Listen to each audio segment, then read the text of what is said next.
When was the last time you updated this? I want to say earlier this week, but I could be wrong. That's gonna find a lot. Okay, so you have the RFID tools, so this should all be on here. So let's see.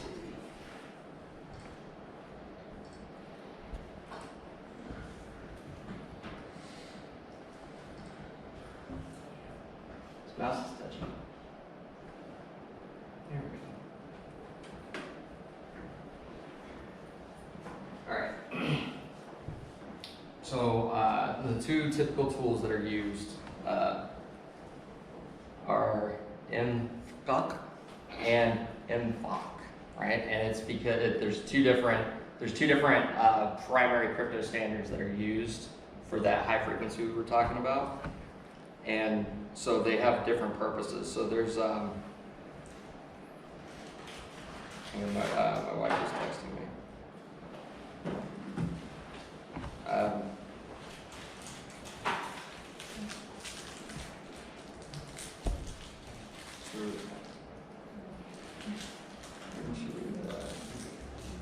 Excuse me for just a second. 5.6. The high frequency cards. The first iteration was called that MyFair used for protection for the MyFair Classic 1K cards was called Crypto 1, which, as we mentioned before, it's a 48-bit key space, right? So it had a couple of different things going on for it. The fact that the key space was low, you had multiple like retries. There was no other protection. I could just sit there and keep trying to read that card and break the crypto. And you know, usually now with today's commodity hardware, you can get it done in about a minute or two. So yeah, it's not super hard to do. So the different tools, there's, like I said, the two different tools are for two different things. Let's see. So it's the type of attacks. That we're talking about. That would be. So let me just open them. If you need to, if you need to make it bigger, I'm pretty sure we can. No, I got it. I mean, I guess I can make it full screen. That would help.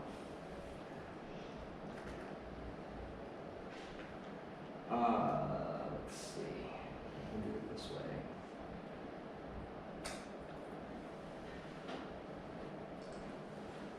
All right. So these are those two tools.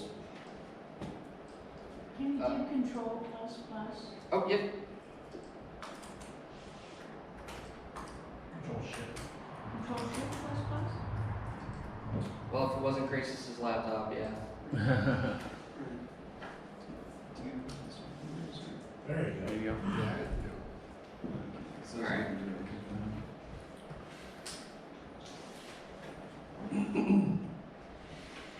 Where do you get this stuff from? Well, so these tools come with Kali, but they are tools that are available on their own. I believe both of them are on GitHub, and I've got a bunch more tools that was going to be part of the workshop. But I just have it in my wireless attacks as well.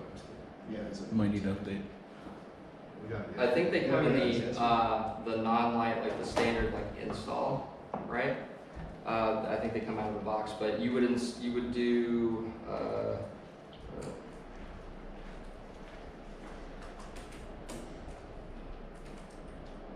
you would do install Kali. The tools or something? Hang on. Actually, instead of doing it this way. I don't know if your network now.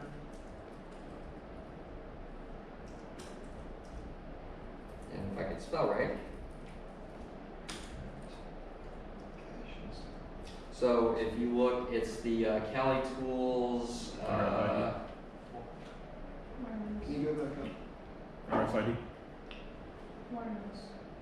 Yeah, there's one specifically for RFID, but the wireless package, the meta package, should install all of the wireless stuff, which would include the RFID stuff. But it's actually right here. Kali Linux RFID will install just the RFID suite. Now, so that's specific to Kali. I think Parrot out of the box has it, and most of the back box or Black Arch or whatever, like they all basically have at least these two tools that we're going to talk about. And if not, just fire up Ubuntu or whatever you're using, and you should be able to. I think you should be able to, from the default repos, be able to install it. And if, like I said, if not, just get it off. Just grab it off. Grab it off GitHub. Can you scroll back up, by the way? Can you scroll back up to the top?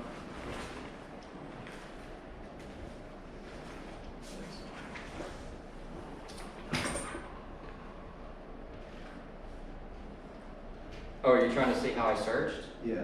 It's literally just app cache search and then some text string, and then you can actually break it down further. So I could have done it like this, and then and that would find nothing. And do it that way. Okay. So there's actually a Kali Tools RFID. The Kali Linux RFID is a transitional package because they're trying to break it up. Everything, all the meta packages used to be Kali Linux something. And now they're kind of breaking it up between Kali Linux, which would be like kernel and system, right? And then pull the tools apart from that. I think is what they're doing. That's what it looks like they're doing. Anyway, so, but you'll still see either one of those will still, the transitional will just point you at the Kali tools and install that one anyway, so it doesn't matter. Yeah, so.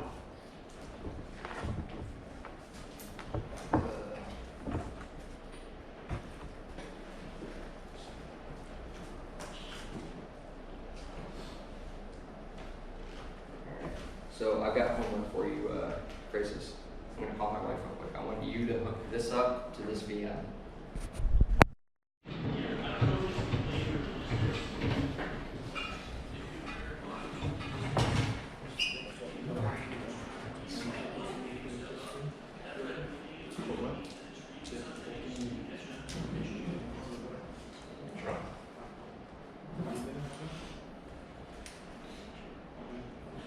So yeah, so this is, we're talking about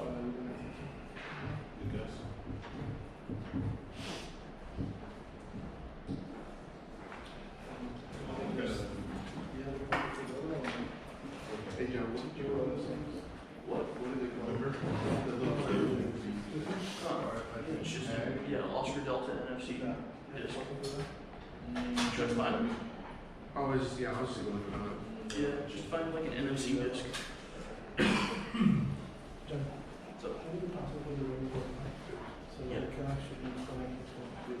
yeah. Yeah. so. Read on. Crypto line is the okay, so. We remember actually, so we should probably have this in there. It's just in painted walls. Well, I definitely will.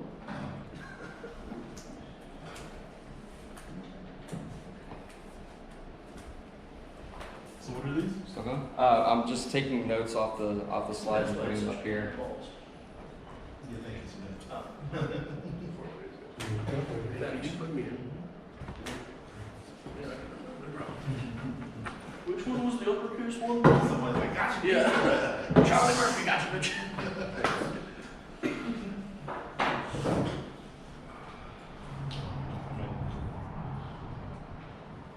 Is it gonna connect? Yeah.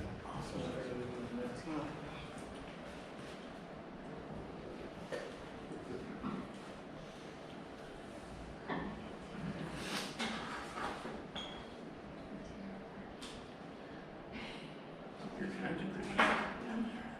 Okay, there we go. Alright, you can try casting. Can you Google? Have you seen the let me Google that for you? Yeah, that is the saw, most specious thing, and I love it so much. The devs will still like send me random questions about like, is it Yeah. okay if we do like Let me Google that for you. certificate pinning? I'm like, oh yeah, let me Google that for you. Yeah. You got it. There you go, we got it. You're good. Okay, this is getting super meta. It's not broadcast, it's only broadcasting, Physical desktop. yeah. When I play Oh, that's shotgun, weird. I always park there. Yeah. Super, super cheap.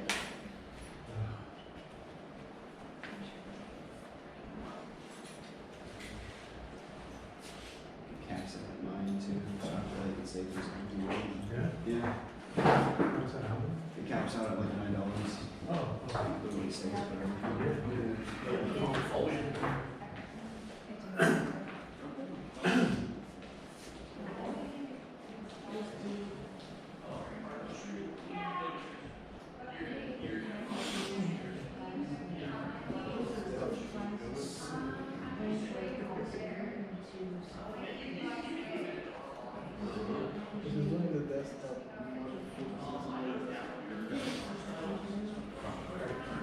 But the room is different.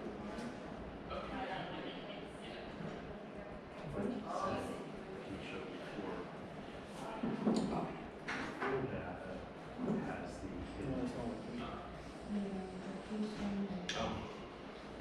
up there.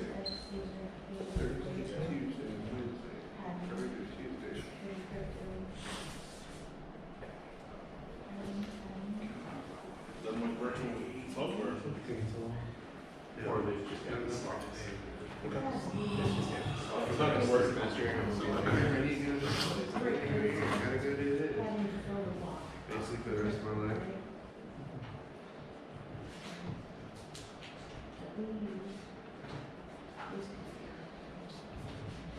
So that's what's on here. Keynote.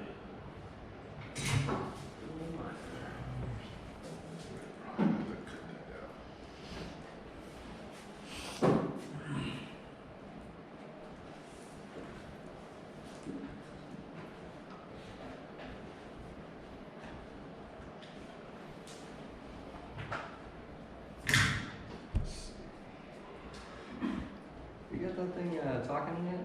Yeah, it's gonna be on the small screen. Okay. Maybe. I don't know if it's, I found it. It was tactically acquired. And that's a word I haven't heard in a minute.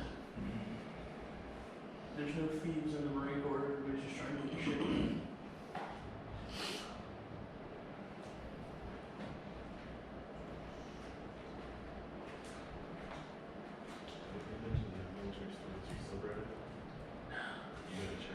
Really? I distance myself from military matters. You know, I have to, Yeah. every once in a while, I'll find something that triggers it, and I'm like, I don't know what choices. I'm at the point now where like people say, oh yeah, I had no idea you were in. And I'm just like, oh, thank you. Thank you.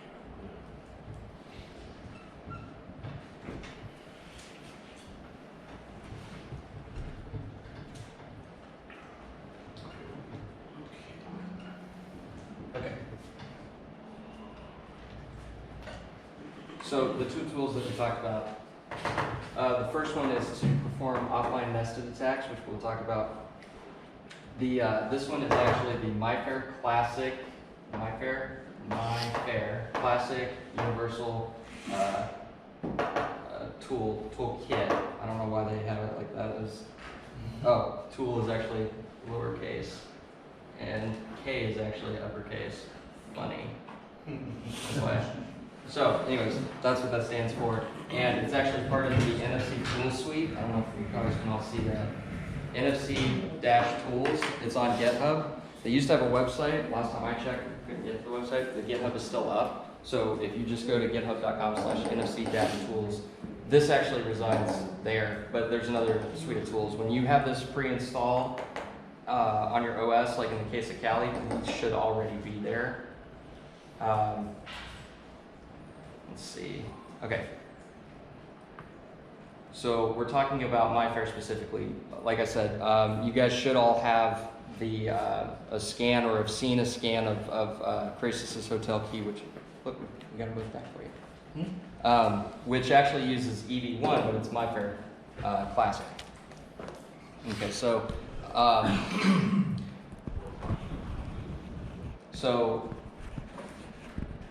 let's go back. A lot of hotels, except for apparently yours and the Bellagio, most of them, they are switching to this now.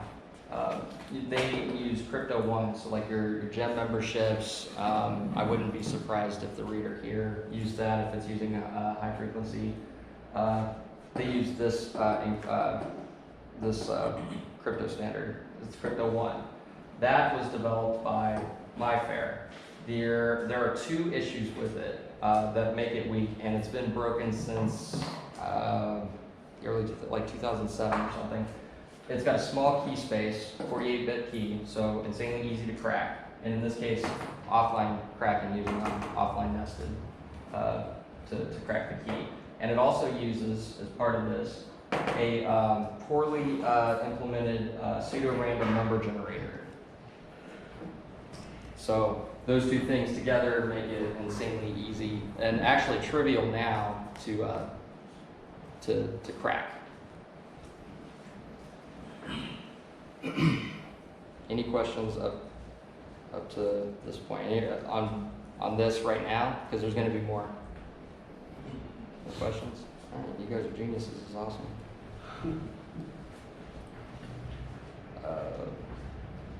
Oh yeah, so like my average of cracking Crypto One on a crappy laptop, maybe even a Raspberry Pi, probably about 4 minutes. And then it didn't take very long.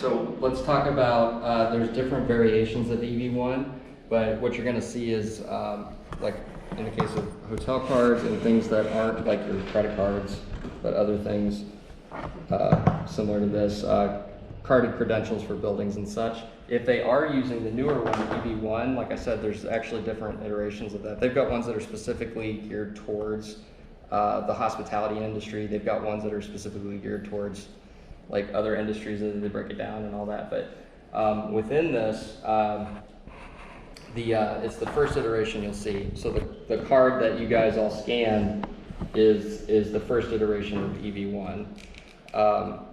So there's two ways to go about this. There's the process to crack it does take longer and usually requires physical access to a reader, right? So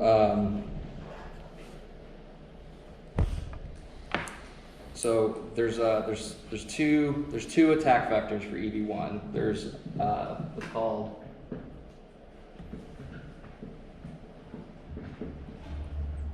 hard nested, which is only successful if at least one key is known. So you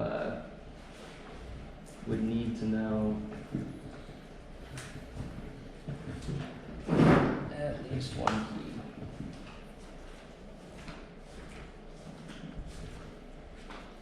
All right. And then if all keys are unknown, you'd have to do the online attack.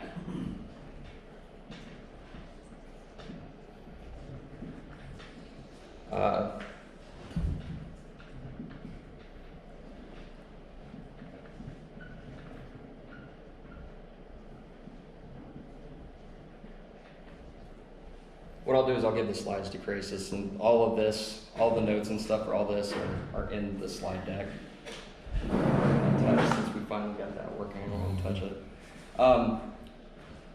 So the online attack is if no keys are known, right? And it requires, like I said, physical access to a reader.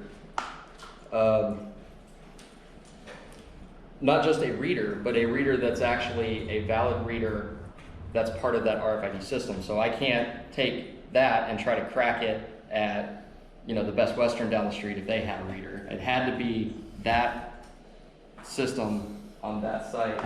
Nice. Hilarious. It has to be at that site. Now, some hotels, like in the case of the Caesar properties in Vegas, those cards actually, those systems actually might span across multiple hotels, depending on how they have it implemented. But like for the most part, it's going to be a reader that's at the site. So if you're trying to enumerate protected carded credentials for, you know, a building, you're doing a physical security assessment or whatever, the readers are on the outside, right? So if you have access to the lobby, you have access to the reader, or sometimes on the outside of the building, they'll have readers or whatever. So in any case, you have to have access there.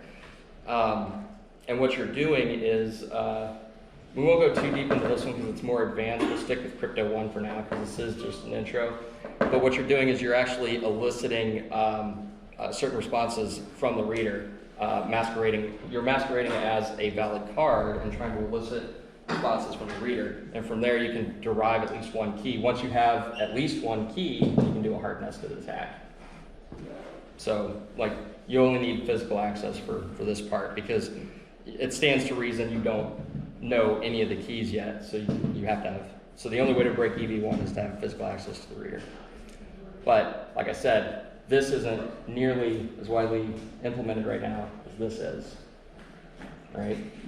If crypto is even used at all. And this one, like I said, it's already got these two weaknesses, and you can do the offline nested attack here. So what you're basically doing is you're attacking the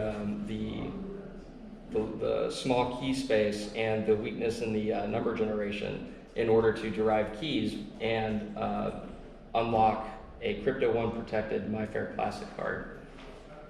When you have that, when you have the keys, what that would allow you to do is do a bunch of stuff, not just then write a new card or have a device like your cell phone emulate the card, but you could even unlock this card and then write new data to it. So like in the case of, like, let's say they use systems like this for payment systems for your, you know, subway system or busing system or whatever, or some store has, you know, like in-store deals where, you know, you enumerate points or whatever, and you take it in there and it's $20 off, you know, purchase of 40 or more or whatever.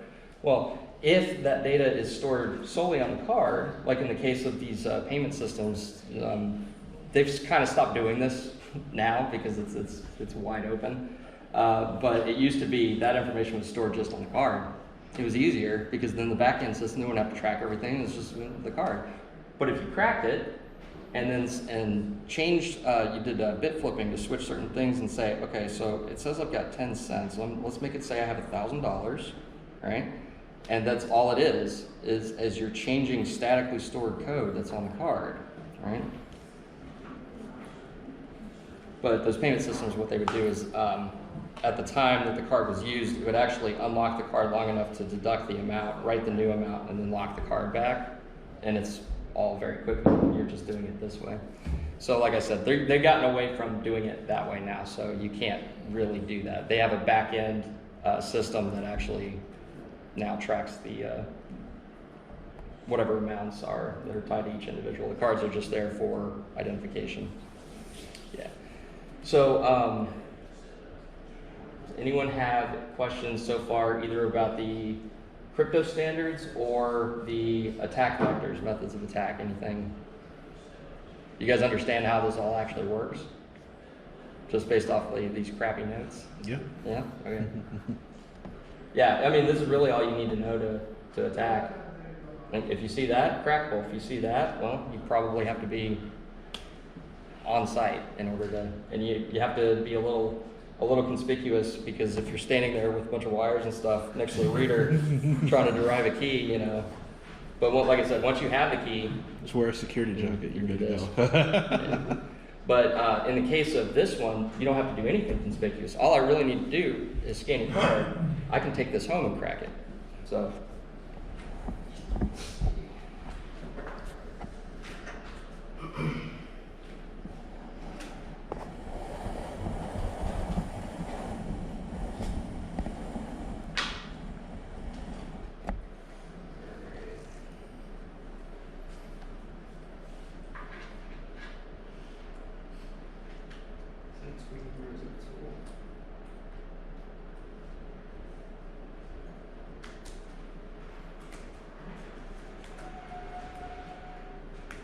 Oh, you switched it on me. It's no longer virtualized. VMware. Yep. Okay. Well, that would explain why that wasn't working. Alright, it doesn't work with that. There used to be a tool where you could check certain things and do the firmware and such. So, anyways, let's do this.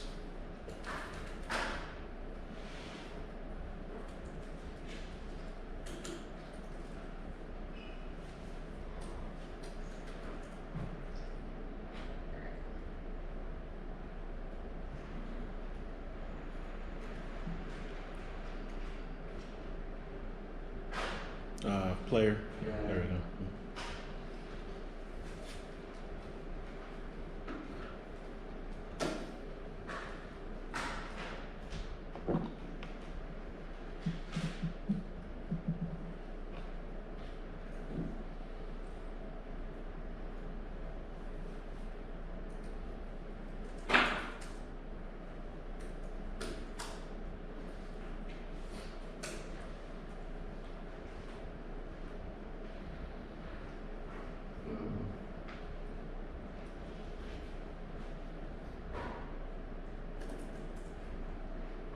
You said this was the firmware that came with it, right?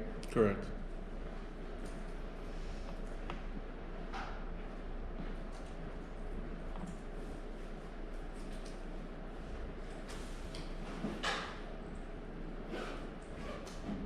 Yeah, no, it's...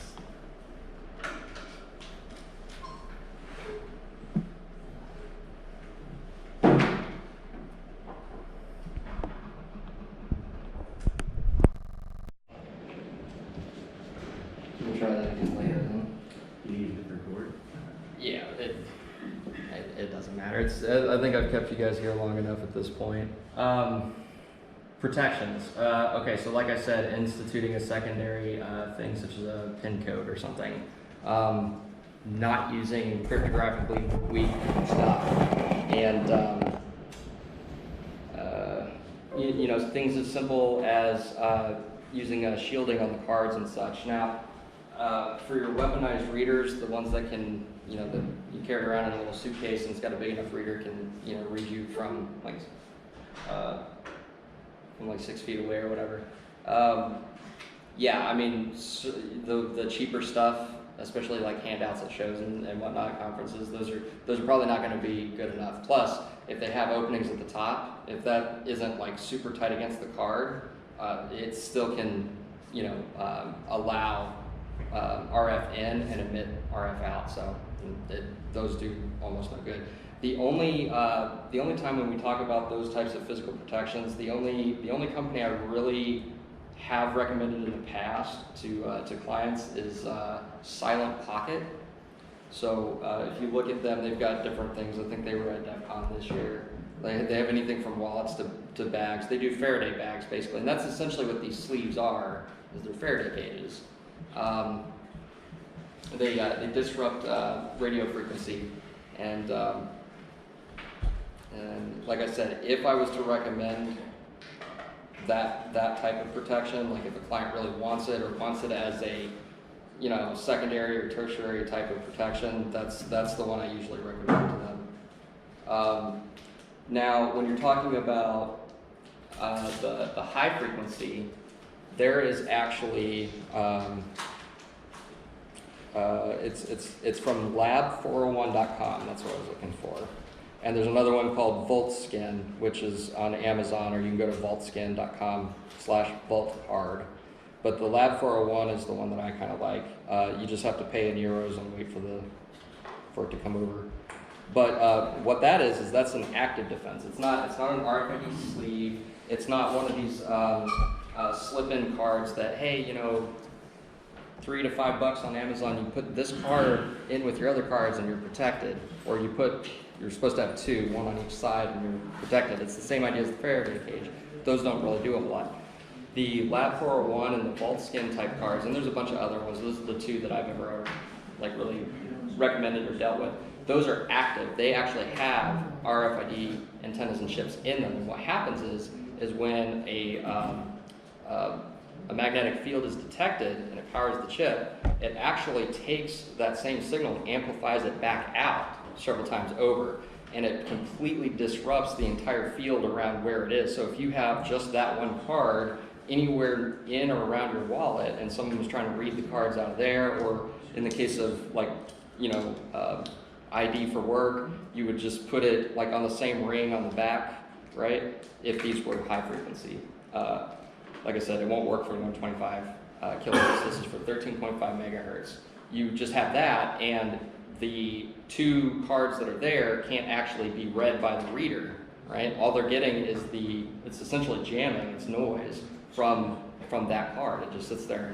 And the cool thing about the Lab 401 card is, I think it's got that's the one that has a light in it, so you can tell when you've walked into, there's a field that's trying to read that's actually on that frequency, so there's a reader somewhere around, yeah. And if you're not trying to card in somewhere, you know that someone somewhere has something and they're trying to do from like a distance, which in those cases are usually somewhere immediately around you. But yeah, so those are some types of protections. There are the passive things you can do, like the Faraday bags, and the more active things like these types of cards, jamming cards, I think they're called. But that's really about it, because you're essentially at the weakness in the manufacturer. If it's my fare, right? You can use the stronger crypto, which means you need the newer cards, which means you need to spend more money, and you need the robust back end to do all the crypto, and you have to invest in new hardware and such. Companies aren't going to do that. The vast majority of companies that I do physical assessments for are still using the low frequency cards, the HID-PROC stuff, the 125 kilohertz stuff, the stuff that's just static. I can literally just use a keysy, click, clone, go to the reader, boom, and now I'm in. And that's it. I don't have to do any offline cracking or anything like that. But again, and that's indicative of, well, it serves its purpose and it's good enough for now. And who's really going to do that? And we have these little reader sleeves, the little Faraday sleeves that we got at a conference, or we bought a bulk pack of 1,000 or whatever. Well, those sleeves almost always are geared more towards the 13.5 megahertz, the high frequencies. So you put that on a low frequency card and it can still be read right through the sleeve. It does nothing to stop it, It's because it's a different frequency. So you actually need the right tuning, the right type of material rather, geared for that specific type of card, right? And the way you can derive what kind of card you have is just use that app on your phone. If it can't scan it, then it's not high frequency. If it can scan it, then it's high frequency. And if it says any sort of manufacturer name on it and your phone can't read it, it's most likely the 125. Probably HID or some sort of Chinese copy. So, and that's basically it. The way to just like down and dirty test it in the field is just try and read it with your phone. Really. If you can't, then you know that it's probably low frequency. And if it's something specialized like what he showed me, that's probably ultra high frequency. And I'm inferring that based on the read distance that you told me about. Because low frequency does not have that kind of distance. Well, cars can be even like 20 meters away. Like in a car, the arm goes right up. I mean, if you feel the side of your face cooking from the amount of radiation being shot at you from that reader, it might be low frequency, but I'm willing to bet that's ultra high frequency. So that would be one of the two frequency bands we discussed at ultra high frequency, that, things like car tags, toll tags, those types of things used. There's certain gas stations, I think Exxon did this, where it was the same type of toll tag type of system, but it used it for, buying gas. Truckers would use it. They just pull up, pump, and leave, and it would debit their account or whatever. And we'll just say you dig into the security of that, and you can start, ooh, there's all sorts of things you can do there. Free gas. So that's fun. Yeah. Low frequency, probably no protection whatsoever. It's static. Literally just clone and reuse. High frequency could be crypto, and you can tell when you read it on your phone device. You can tell which one they're using. So, in the case of if you scan Crassus's hotel card, you would know. Okay, most likely I don't already know the key, so I'm gonna have to have physical access to his hotel, at least a reader there for at least some amount of time to derive at least one key, so I can therefore do the hardness of the tag. And if you see just classic or something, it might even just say crypto one, but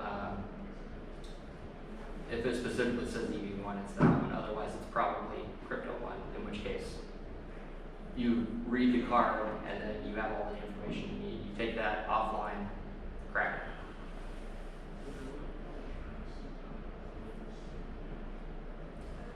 Let's see, we talked about protections. I don't invest too much in Faraday cages or Faraday bags. Silence pocket is a decent company.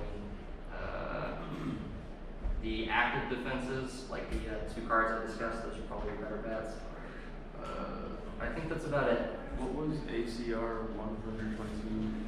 That's another little piece of software. Now that's for these readers. There's different hardware that you can get off Amazon, and one of them is it's just a reader, but it's enough to read. You know, if you don't want to spend $300-400 for a Proxmark, you can buy one of these $40 readers, and it's let me pull it up real quick.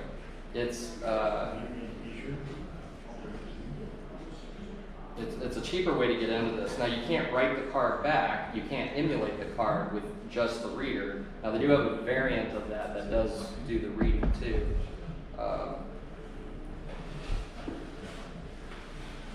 But I've only usually ever seen it this way. Sometimes they will say reader and writer, and it's not actually correct.